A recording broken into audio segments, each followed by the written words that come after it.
Hi friends, இப்போ நம்ம மகாநதி பார்க்க போகிறோம். மகாநதியில் வந்துட்டு அதாவது நம்ம விஜய் வந்து எப்படியாவது அந்த நிவேதிதாரை பார்ப்பாரா பார்க்க மாட்டார், பார்ப்பாரா அவ்வளோ சீக்கிரம் மாட்டிக்க வேணாம், நான் மாட்டேன் நீ என்ன பண்ணுவ அப்படின்னு சொல்லிட்டு இவங்களோட டயலாக் இருக்குது. இதெல்லாம் ஒரு பக்கம் இருக்க. ஒரு வழியாக அவங்க கிளம்பி போயிட்டாங்க. அதுக்கப்புறம் நீ ட்ரையல் பார்த்ததான் இருக்கட்டும், நான் ஓட்டுறேன் இரு, நீ உருட்ட ஆரம்பிச்சா நீ உருட்டிகிட்டே இருப்பேன், நான் வீட்டுக்கு கூப்பிட்டு போகிறேன்னு சொல்லிட்டு ஒரு வழியாக ஓட்டி கூப்பிட்டு வந்துட்டாங்க. கூப்பிட்டு வந்த கையோட இவங்க வெளியே உட்காந்துட்டு இவங்க பண்ணுற அலப்பறம் இருக்கே. இவங்க உட்காந்து பேசிகிட்டு இருக்க டைமில் ராகினி வந்துட்டாங்க. சிவபூஜையில் நுரையில் கரடியை விரட்டி அடிக்கணுமே, அதுக்காக இவங்க என்ன பிளான் பண்ணுறாங்கன்னா ராகினியை வெறுப்பேற்றுறாங்களாமா. அதனால் கொஞ்சம் நான் சாஞ்சிக்கிறேங்க, எனக்கு கொஞ்சம் டயர்டாக இருக்குன்னு இவங்க ஒரு பக்கம் சாய அவரு போட்டார் பாரு ஒரு ஓவர் ஆக்டிங்க. இப்படிலாம் ஆக்டிங்கை போட வேண்டியது கடைசியில் பார்த்தா 1 year அக்ரிமெண்ட்டுங்க வேண்டியது. ஏன்டா அப்படி பண்ணுறீங்க அப்படிங்கிற மாதிரி இருக்குது. இதெல்லாம் ஒரு பக்கம் இருக்க.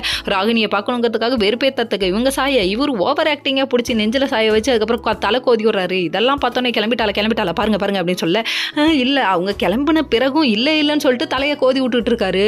டே அவ்வளோ லவ் இருக்குது, அப்புறம் ஏன்டா தம்பி இப்படிலாம் வேலையை பார்க்குற அப்படிங்கிற மாதிரி இருக்குது. சரி விடுங்க, இதெல்லாம் என்ன பண்ணுறது, இது வாலிப வயசு அப்படிங்கிறாங்க.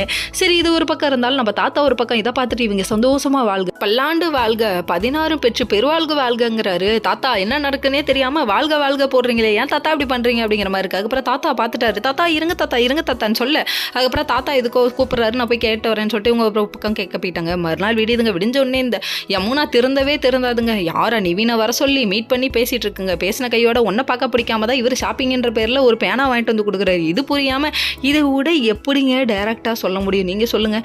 இவ்வளோ டைரெக்டாக வந்து பிடிக்கலைங்கிறத சொல்லிட்டு இருக்காரு. அது மட்டும் இல்லைங்க, இது ஓவர் ஆக்டிங் அம்மனா கம்முன்னு உட்காருமான்னு சொல்லிட்டு இவர் என்ன சொல்லிட்டான்னா, உன்னை எனக்கு பிடிக்கலைங்கிறது எப்படி நான் சொல்லி புரிய வைக்கிறது, நீ எனக்கு வேணாம்னு சொல்லிட்டு ஹர்ட் பண்ணிட்டாரு. ஹர்ட் பண்ண கையோட அழுகுது. அதுக்குன்னு எக்ஸாம் எழுதாம விட்றாத எருமை அப்படிங்கிற மாதிரி ஆயிடுச்சு. ஓகே ஃப்ரெண்ட்ஸ், நெக்ஸ்ட் வீடியோவில் பார்ப்போம்.